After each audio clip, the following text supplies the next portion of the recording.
Hi, and welcome to episode 78 of the Give Me a Crown Knitting, Spinning and Bits and Pieces podcast.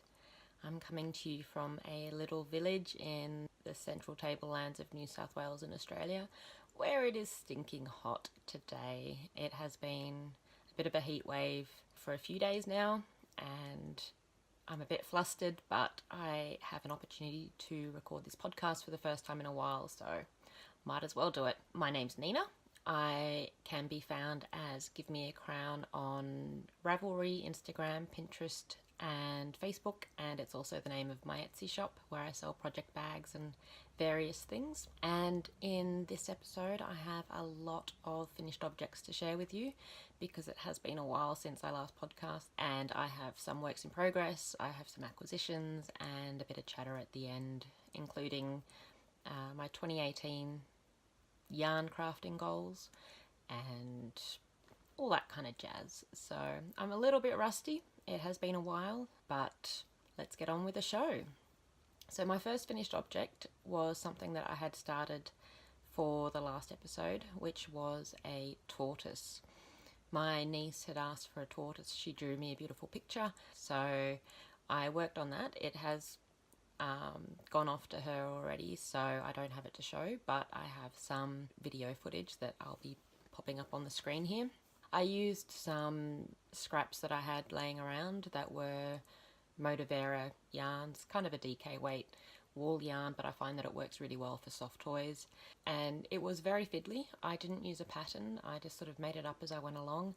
I took some notes, but it's not the cleverest way to have gone about making it, so I won't be publishing that as a pattern, but it has given me some ideas for some future knitting patterns that I might release. My next finished object is the Featherweight cardigan by Fettig, and I had been working on this during the last episode where I was talking about the sleeves and the troubles that I was having, and ended up knitting the magic loop, and this is how it's turned out. It's wonderfully drapey. So it's knit with Miss Click Clack's Shark Bay lace, which is a 50% merino, 50% silk in the plum bum colourway. So it's coming up a bit more purple on screen than it is in real life, but that's how it is. With the sleeves, I ended up alternating skeins every row, even though I'd alternated every second row on the body because you're knitting backwards and forwards. So just changing on one side makes sense, whereas on the sleeves I figured that I was going to get lost if I tried to keep count of every second row. So I ended up alternating every row just to make it simple for myself, and I don't think that there's a noticeable sort of effect between the sleeves and the body. I was a bit worried that it might sort of look completely different, but you can see a little bit of the variegation in the yarn, which is coming up more on screen than it does in person. Overall, the effect is the same as on the body, so I'm really happy with that. I hit the problem where I didn't have 3mm higher sharp needle tips, and I don't know if they make them, but in the interchangeable kit that I have, they don't have them, and I think I was needing them for the cuffs because I wanted to go down a particular amount from the sleeve to the cuff, and I ended up only going to a 3.25 instead of a 3. So I might have to see if I can track down some higher sharp 3mm tips, because I think that's the second time that I've had the issue where I don't have 3mm tips. I then did a silly mistake, which was that on the second sleeve I was certain that I used the right needle, but I didn't. I used the same needle that I'd used for the cuff, and so I think it was only a 0.25mm difference from what I'd knit the other sleeve. It's a little bit tighter, but only very fractionally, and I didn't realise it until I got to the cuff, so I wasn't going to rip out the whole sleeve when the sleeve was almost finished. But I'm happy with the way that it looks and fits and everything, so I don't think it's an issue at all. With the sleeve length, I had been looking at my swatch and I wanted to have sleeves that came down to sort of just past my wrist, and I looked at my swatch and I calculated how long it needed to be, but my swatch lied, and that's because I'd only done this tiny little swatch, and I think the silk merino blend is a bit more drapey and it has a little bit more weight to it, so it sort of stretch the sleeves out a bit longer, but I knew that if I was knitting it to hit just after my wrist and I knit it sort of longer, then it would either shrink back to where it was meant to go, or it would be longer and then I'd roll up my sleeves. So the length of them is perfectly fine for me. I will probably wear them rolled up every now and then, and if it's a colder day I can wear them down. So I'm just happy that I didn't knit to sort of higher up and then it shrunk. So it does tell me that when I'm using a yarn that I'm not, or yarn blend that I'm not familiar with, I really should be swatching bigger. But I never do, so maybe next time I will.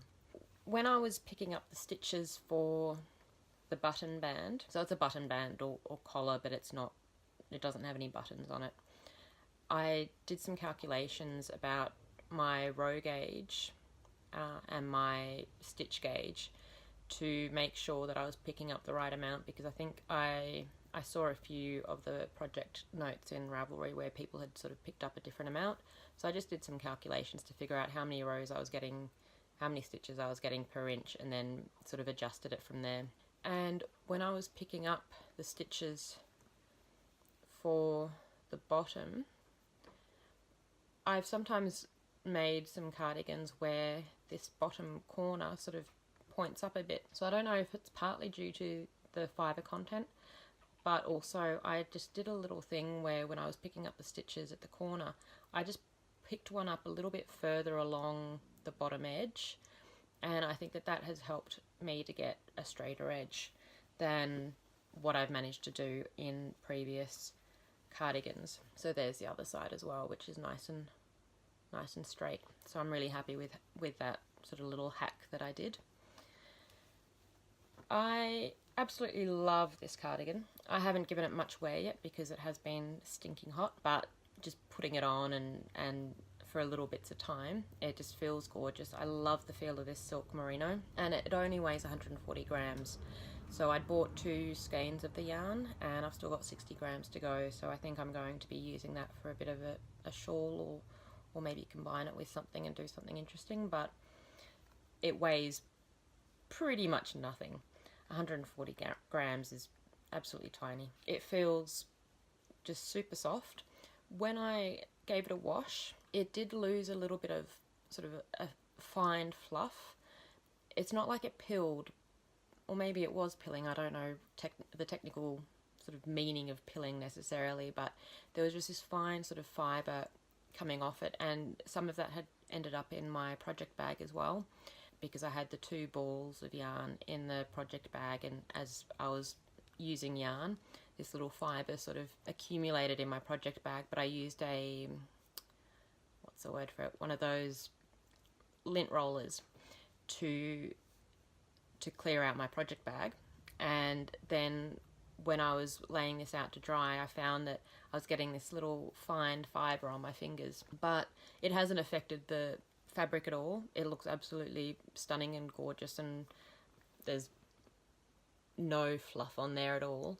So it's just something to be aware of, that sometimes during blocking you might have some strange things happen, but don't panic, just wait until it dries. This also is the sort of material where when you wash it, it just goes into this really scrabbly, scribbly mess thing. And with silk, you shouldn't sort of be stretching it or anything, so I just laid it out on a towel and let it dry, and once it had dried, it came out perfect. So it looks really scary, and I thankfully knew that from my swatch, because it had just become this really sort of fluid, sort of strange looking thing, and on this scale it was even more so, but once it dried, absolutely perfect. So I'm dreaming of all sorts of lacy tops now. I think that it's something that just feels so nice on the body, and it barely uses any yarn, so some kind of little tank top or something like that, it would definitely be possible out of 1 skein of yarn, I would guess, because the body was about, I think it was 76 grams, the body, and it doesn't sort of close up at the front, but it actually, because of the stretching that occurred when I was expecting it to shrink, the length of it is longer than I had anticipated. So for just a short summery top, I think one skein would be enough. So I'm definitely thinking about more Shark Bay lace to pick up at some point, and definitely happy with my Featherweight cardigan. In the lead up to Christmas, I had been watching a lot of podcasts and they were using advent calendar minis and scraps and what have you, and I've been telling myself that I'm not allowed to start a crochet granny stripe blanket until I finish my sock yarn blanket. So I made this, and it's a little crochet granny stripe square, and I'm planning to make a chair cushion out of it. So I got a cushion the other day and I'm going to sew this onto something, some kind of fabric, and then make an envelope cushion cover out of it so that then I can attach this to the cushion cover, and then it's going to be my sewing cushion so that I can sit on it, and every time I come to my sewing table I'll have a bit of a smile because I just love the colours in here. It's got lots and lots of just little yarn ends that I had been stashing away from my scrap yarn blanket, and there's all sorts of memories in here from people who have sent me yarns. So absolutely love how vibrant it is. I didn't use any kind of particular clever method with the colours. I was just sort of picking up what I could find. Sometimes if I had a little bit of variegated yarn going on, then I would swap to a solid for a little bit, but overall it's just completely random and I love it, and I definitely do want to cast on or hook on a crochet granny stripe blanket at some point, but my other one has to get finished first, which hasn't had any love in recent times, but one of my goals this year is to get that finished. My next finished object is my smock dress. So it's what I'm wearing at the moment. I made this yesterday and I put a photo on Instagram, and it was in the setting sun, so the colours are completely different. So this is more true to life. It's a sort of a brownish, slightly greyish brown kind of colour. And I've made this dress once before, and it's from the Sweet Dress book by Yoshiko Tsukiori. Apologies for the pronunciation. It's a Japanese sewing book that has been translated into English, and it has a few sort of basic patterns and then variations on that. So from this I could make tops and a few other dresses, I think. But this is the only one that I've actually made from that book so far, but it was fun to give it a whirl again. I hadn't written down proper notes from the last time that I made it, and I think it's probably been about 6 months since I made it, so I had to try to figure out whether I'd included the seam allowance in my pattern templates and all sorts of things. So it took a bit longer than I expected. It took most of yesterday, and it's the first time that I've sewn with double gauze, and it feels wonderful. Super soft and drapey, but it wasn't the easiest to sew with. It sort of, the fabric can sort of slip and slide a little bit, not too much, but it was enough that I had to cut a couple of extra pockets out because I wasn't happy with the grain line on my pockets. But I've still got some fabric to spare, so I might be making some shorts or something. But this is absolutely wonderful for summer, and it's great for just pottering around the studio and just feeling cool when it's stinking hot. Can I say stinking hot too many more times in this podcast? I've turned off the aircon, and that might be why I'm starting to just think about how hot it is, but we will keep going. So one little tip that I would give is that I was working on the facing, so it has a little facing in here, and the first time that I cut it out, it seemed a bit too small. So I thought that's a bit strange, so I cut it out again, and then the next one ended up even smaller. And I'd sort of put some extra sort of space on the next one to make sure that it definitely would fit.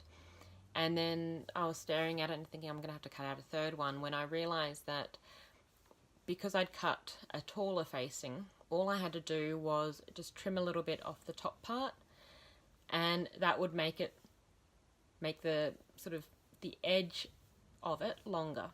So that's what I did. So if you're ever staring at a facing that doesn't actually meet at the shoulders, just give it a bit of a trim and it might fit a bit better. So yeah, there's still lots to learn with garment making, but I've got a few more garments that I've got sort of in my to-do list. I've got some fabrics that I've picked up, and I will be doing some more sewing over the next year. So that's all the finished objects that I've made since the last podcast, but I have a few works in progress. So my first work in progress is my Gladys socks, and these were my Christmas Eve cast on for the Little Bobbins Knits annual Christmas Eve cast on. I have finished one sock and it's coming up a bit brighter on screen than it is in person. I'll put a photo in here of it, and I should have brought my sock blockers, but I'm not going to be jumping up right now because it is stinking hot. So this is how it looks. It looks a lot more complicated than it is. It's pretty much just knits and pearls in a fun pattern, and this pattern is by General Hogbuffer, and it's a free pattern on Ravelry, and I'd had it in my queue for quite a while, and the Christmas Eve cast on seemed like a perfect excuse to cast it on. I'm knitting with Daydream yarns in a Town Fingering base, which is a 75% merino, 25% nylon in the Walking on Sunshine colourway, and this is the first time that I'm knitting something other than a blanket square, I think, with the Daydream Yarns yarn, and I love it. It's a dream to knit with, and it just shows off the pattern really, really nicely. So I don't know too much about all the differences in sock yarn constructions, but this sort of feels like a plump yarn, and just love it. Love it, love it, love it. So that's the first sock, and then once I got that one finished, I started on the second, and I haven't got very far. But these are going to be most likely a birthday present for my mum, and I've got a bit under a month, I think, to get them done, so I might need to get a wriggle on with the second one, but love it. And it's fun to just, for Christmas Eve cast on, it was just fun to try something that was a little bit more, required a bit more thought, and something other than a plain vanilla sock, because I have a pair of stripy socks that are on the go which haven't seen any love, and I also have then my sock pattern that I'm working on which hasn't seen any love. So it was just nice to have something a little bit more detailed to focus on and play around with, and I will get back to my other socks soon. These are stored in a Shop Lulu bag, and it's a one skein, perfect for socks. I'm not sure if she does these kind of bags anymore, but I love it. It's got a drawstring and it's got a pocket and everything, and fits perfectly a one skein project. My next work in progress is a new project, and it's something that I've had in my queue for a while, and it's a Bruntsfield vest by Ysolda Teague, and it's a colourwork vest, and I don't know exactly why it struck me when I saw it, but I have been wanting to do something that is heavily colourworked, and the idea of a vest is handy for winter here, because I like to use my arms a lot while I'm working, but I need to sort of keep my body warm, and so I figured a colourwork vest is going to be perfect for that. I placed an order with Adagio Mills, who are a local mill to me. They're based in Orange, and they have alpaca yarns. They've started processing sheep wool as well recently, but I'm not sure if they're releasing any of their own sheep wool sort of yarns, but I've used their alpaca yarns before for a shawl, and absolutely loved working with it, and I love supporting local businesses and small businesses. There aren't too many mills in Australia, so being able to purchase something that's been very, very locally made, so really happy to support them. They were having I think it was a Boxing Day sale, so I placed an order for some yarns, and I had a kit from them that I bought last year, which has a bunch of different, I think there was probably about a dozen different yarns of theirs in small quantities that can be used to make a hat, but I was referencing that, and unfortunately they'd sold out of a few of the colours that I'd sort of decided would be perfect, but I managed to get what I think is a great combination. So these are all natural colours that they get from the alpacas, and then they do some blending of some. So this is a 4-ply yarn, but there's 160 meters in 50 grams, so 320 meters in 100 grams. And I got a few different colors, so they're sort of at random stages of falling off their ball bands, so I won't show them all. But what I've done is I've put little bits of washi tape on them to number my yarns, so that I know which ones are which colours in the colour chart. And I started off by doing a swatch, and this is a swatch that I did, and I've done it in the round. So I have these long loops where I've passed my stitches across on a circular needle, so that I can test out how my work is going to come up when I'm just knitting every row rather than knitting backwards and forwards. And I've never done colour work knitting backwards and forwards, and it's not necessary for this project, so that's why I've done that. But this is how it came out. And at first it looked really, really ribbly and wobbly and all sorts of things, but after the wash it smoothed out wonderfully, and I'm really, really happy with that. I was changing colours around, so this isn't how the actual pattern looks, because I was just testing out what the colour contrast would be in a few different places, and I've actually ended up changing this grey around for that grey and all sorts of things. But absolutely love it. Putting it on my hand is getting really, really warm, so this is going to be a super warm vest. And this is how it's looking. So I've got all 5 yarns at the moment attached, but that's how it's looking. So because I'm using alpaca yarn and it doesn't have the sort of elasticity of a wool, I'm knitting at a bit of a looser gauge, I guess. I'm knitting on smaller needles, looser gauge, and I'm sort of accommodating for the fact that it won't have the stretch. And I'm knitting a larger size so that I definitely don't have any negative ease, because I don't want this to stretch out because it'll just lose all definition. So I want it to just sit like that on me, and it's going to be perfect. I've tested it on and love the way that it's sort of fitting. I've tried it at my biggest parts and it's sitting exactly how I want it to, and I've just got lots and lots and lots of colour work to do, but it's so much fun. I've been wanting to do this sort of all over colour work for a while, and I'd been thinking about knitting a colour work cardigan for last year. I think it was on my 2017 yarn goals, but it sort of seemed like a bit of a big thing to tackle, so a vest is going to be a good sort of first step to doing a larger colour work piece, apart from sort of socks and mittens and things that I've done in the past.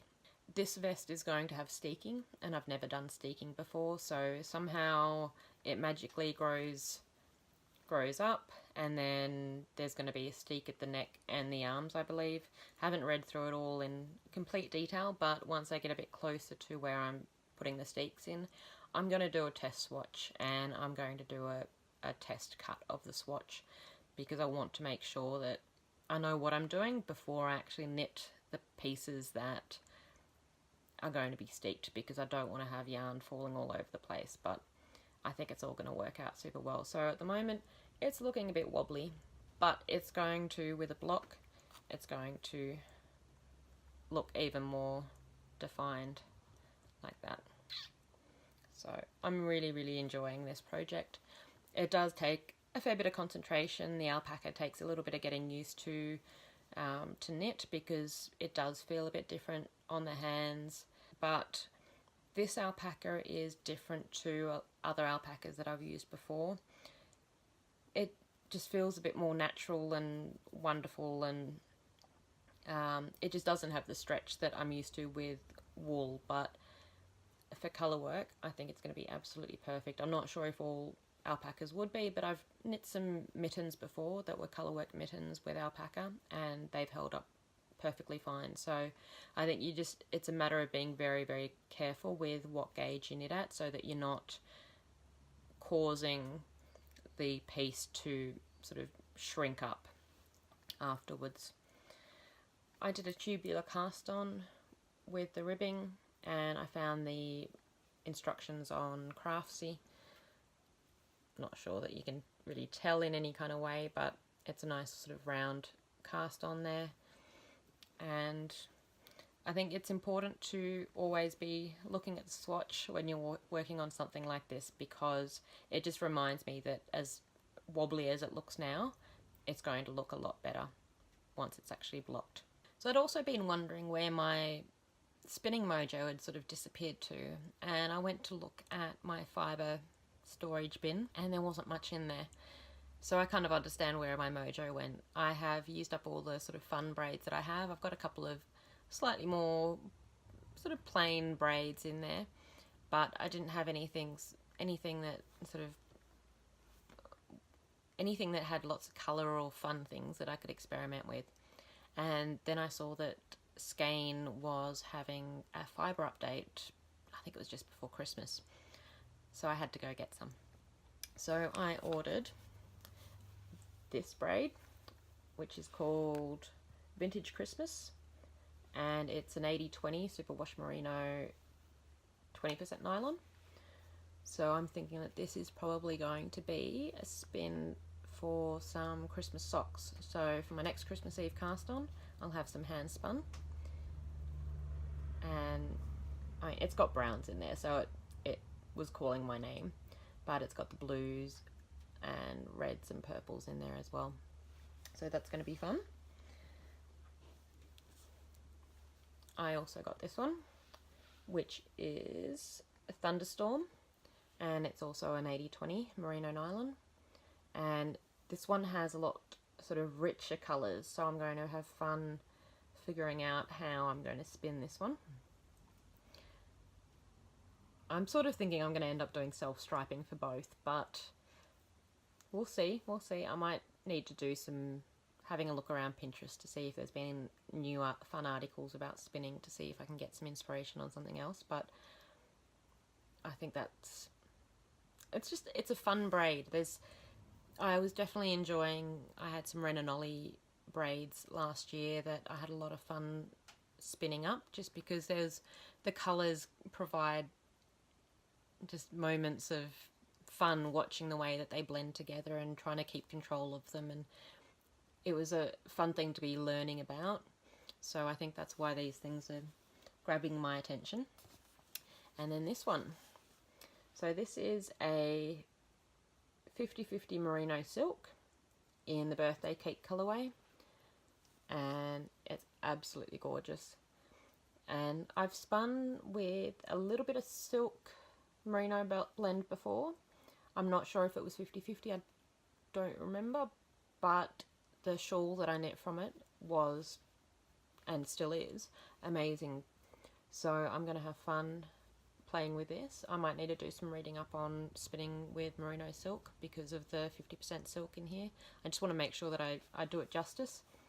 But I think this one might just be a bit of a straight spin without trying to get the sort of stripes or anything, and then it will turn into a shawl at some point, but I'm really looking forward to this one.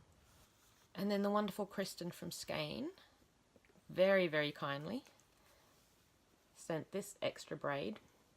So this is the Morning Sky colourway. It's also an 80/20 merino nylon blend, and this is a giveaway for the podcast.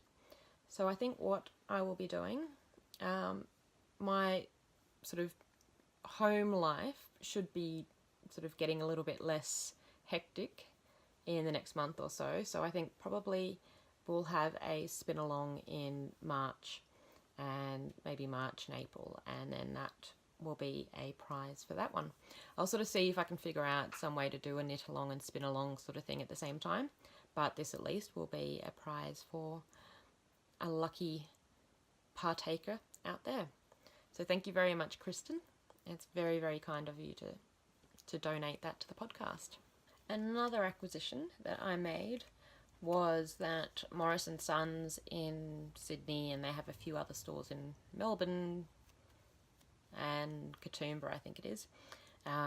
They have a sort of biannual, twice a year sale coming up to Christmas, and then they have one coming up to the end of financial year in June, where a lot of their yarns are discounted. So I placed an order, and I ordered a sweater quantity of their Estate 8-ply, and this is in the rustic aubergine colourway. So it's a slightly purpley grey, and this is going to be one of my 2018 sweaters.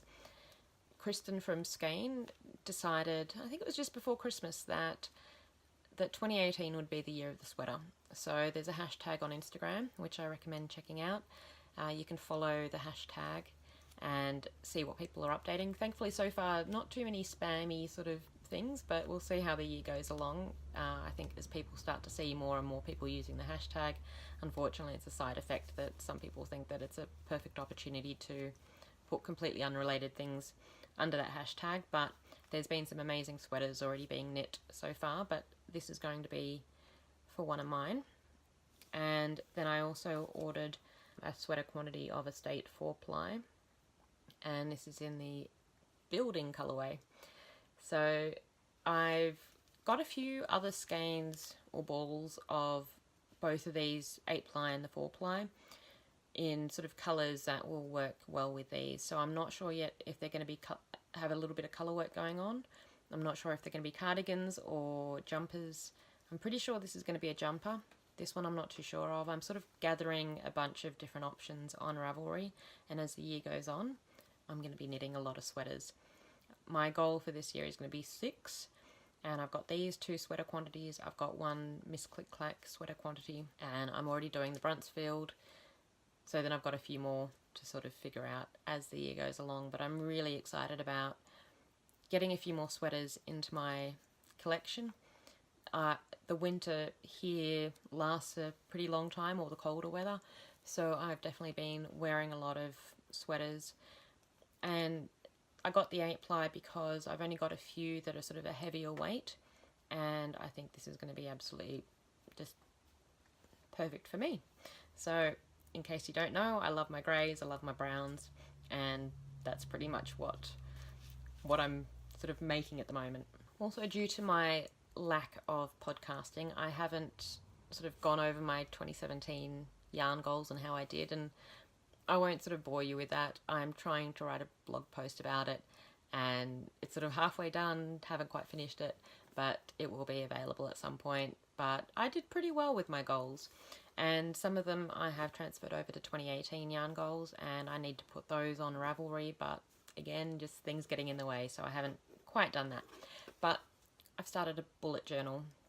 A lot of people talk about these bullet journals. I just decided this year I want to be a little bit more organised. I'm organised in my work side of things, but my life seems to sort of fall by the wayside because of that. So I thought starting up some kind of journal rather than having just my to-do lists on my phone and whatnot, I think it's going to just give me a bit of focus. So I started off with 1 notebook at the start of the year, and then the pages started falling out. So I ordered this from Larry Post, and they're somewhere, I think it's north of Sydney, and they have all sorts of amazing pens and everything. But I just got the bullet journal, and this is sort of the official one, which helps you get into the swing of things. And I figured that if I was going to do it properly, because this other notebook fell apart, I might as well really do it properly. So next bullet journal might not be this official one, but I'm loving it so far. And I'm just sort of, because I ended up starting this 2 weeks after the start of the year because the first one fell apart, I'm just sort of catching up, and I'm trying not to push myself too much. I'm keeping track of what I'm doing each week and keeping notes and of that sort of stuff, but I haven't necessarily gone through and put all sorts of the flourish and everything. It's very minimal at this point, but I will share some of it with you when I sort of get a bit more into the swing of things. But I've been putting things like teas, because I got some teas at Christmas, so I'm just sort of jotting down which teas I'm drinking, which ones I'm like, giving them a 5-star rating, so that I know what to order when I next get some tea. I've got some 2018 personal goals, I've got some work goals, I've got a calendar and that sort of thing, but I'll sort of build up on it with time. And I've started putting in my 2018 knitting goals and sewing goals, and then I'll put some other crafty goals in here, but I'll just quickly read through my 2018 knitting goals so that they're officially recorded and I know what I'm doing. So 2018, I'm going to knit 6 sweaters, and sweaters is a bit of a loose term, so I might do some, like the vest counts as a sweater, cardigan counts as a sweater. I want to steek something, so I'm going to achieve that. Colourwork is on there because last year I'd had the colourwork cardigan which didn't eventuate, so I'll just simplified it to colourwork. I want to publish 3 patterns, hopefully more, but I'm sticking with 3 for now because I managed to do 3 last year. I want to knit another skirt because I loved the skirt that I knit last year and it got a lot of wear. I want to try 3 new to me indie dyes. I believe in supporting small business. I love yarn. I spend more on yarn than I probably should. I'm trying to work through my stash, but I also want to try out new dyes. I want to try 3 new heels on socks. I had that goal last year and I think I managed to do 2, but I might as well stick it back in here. I want to spin 6 braids, so try to get my spinning happening. 6 braids isn't really that much, so hopefully I can achieve that.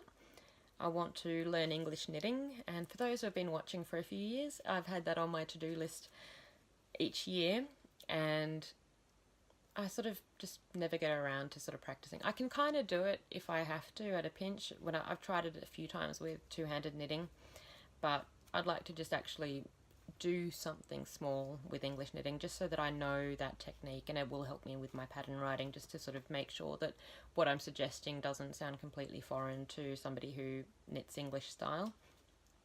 I want to finish my scrap blanket, so no matter what size it ends up, it's going to be finished this year. I want to do a yarny road trip, and I'll talk about that a little bit more later. And I want to knit an all-over cable jumper, so I think that's what my DK 8-ply yarn from Morris & Sons will become.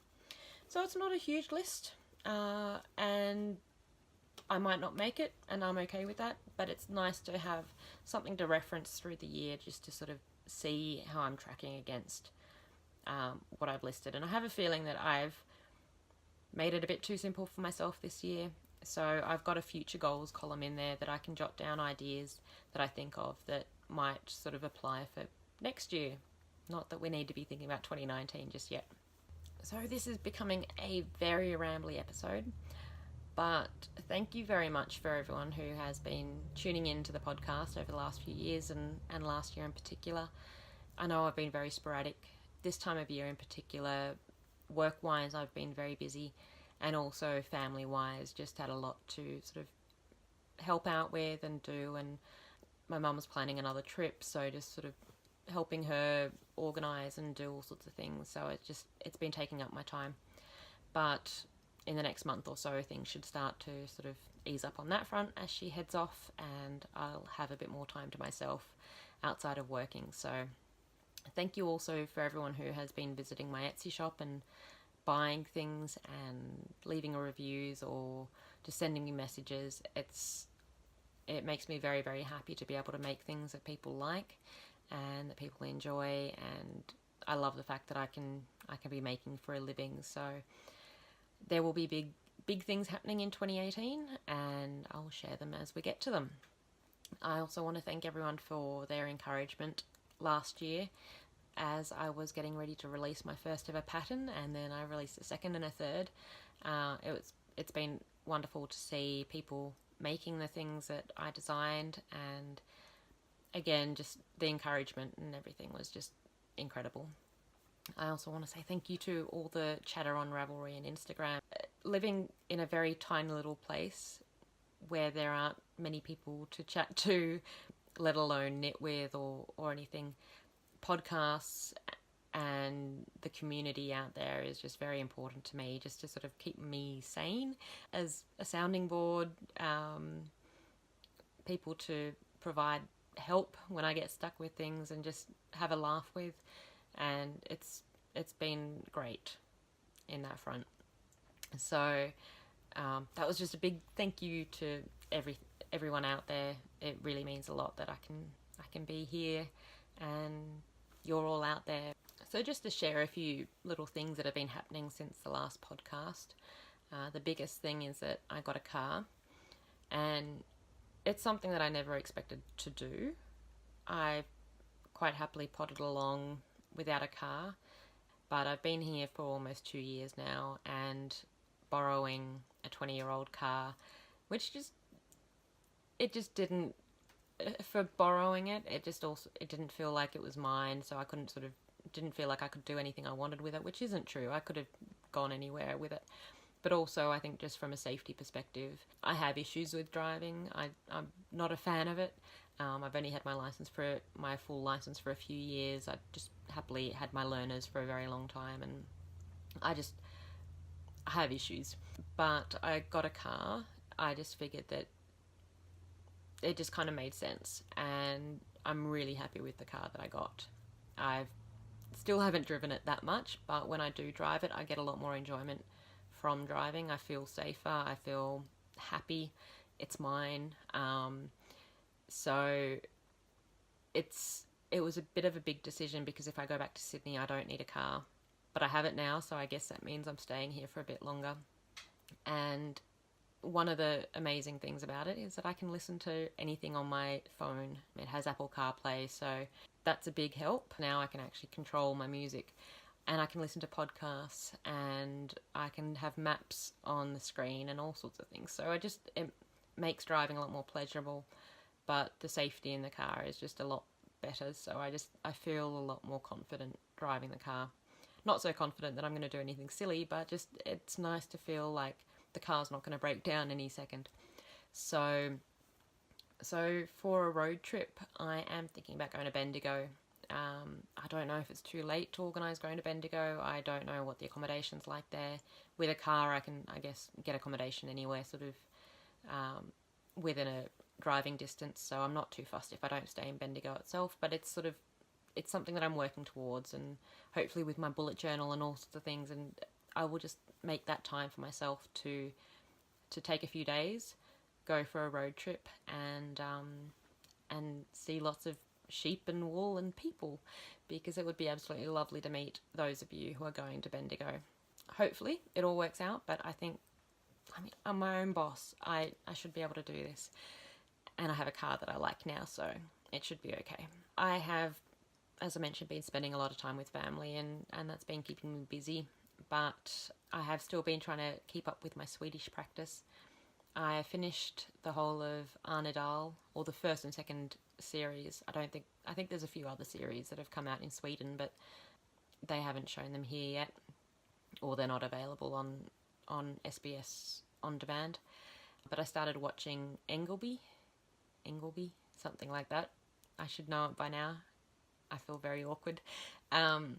I'm almost at the end of the series, and it's a little bit like a Swedish Twin Peaks from the original Twin Peaks. I don't know what the new Twin Peaks is like, but there's a death, and then there's sort of strange people and strange things go on, and it's been kind of entertaining to watch. Very bizarre, but yeah. So I've been watching that and trying to keep up with my Swedish practice, and I think my ear is tuning in. I say that every time, but I think if I just keep on every day trying to watch a little bit, because the problem is that I have to concentrate when I'm watching, so it just tends to be as I'm heading to bed, I'll just watch 15 minutes of an episode and just sort of tune my ear a bit. So if there's any other recommendations from people in Australia who watch Swedish programs online, then please let me know and I will check them out. I have also been gardening a lot. My garden seems to have sort of gone through a big sort of growth spurt, but then we had a big storm. The garden took a bit of a battering, so I was getting some really good squashes, or button squash, I think they're called, and they were getting very, very large in size, but then all of them sort of got killed by the storm, so they're now starting to come back. But I got a few enormous zucchinis. I had one which was 1.4 kilos or 1.6 kilos of a zucchini, which was just insane. It just seems to, within a couple of days, just explode and become huge. Not explode literally, but just become enormous. I had my first pumpkin, which was very yummy. I roasted that one, and I've got a few more to harvest pretty soon. They're just little pumpkins, and I'll sort of figure out different ways to eat them. Like with the squashes, I've been boiling, steaming, frying. I'm sure there's a few other ways that I've been working them, and I'll have to do the same with the pumpkins, because there's quite a few that are coming along, and I've planted a few butternut pumpkins as well, so I think I'm going to have pumpkins for the rest of my life. I had some corn, and the corn was absolutely delicious, so I've planted some more of those, and they seem to be growing pretty well so far, so I'm hopeful that I will get another corn crop at some point. And just overall just thrilled at the fact that I'm growing big things, because in Sydney I had my herbs growing on my balcony, but that was about it, and I now have the space to actually be growing things of considerable size. I think that's pretty much it. I have been rambling for a very long time, but I had lots to share, and I will hopefully have a new episode out sooner so that I don't sort of accumulate quite so much, and then we can get some knit-alongs happening and all that kind of fun stuff. But I hope that your year is off to a wonderful start. I hope that you're enjoying snow if it's snowing where you are, and you're bearing with the heat if it's stinking hot where you are, like it is out here. But I'm going to put my aircon on now and get on with the day. But thank you very much for tuning in, and enjoy your crafting, and I'll see you soon.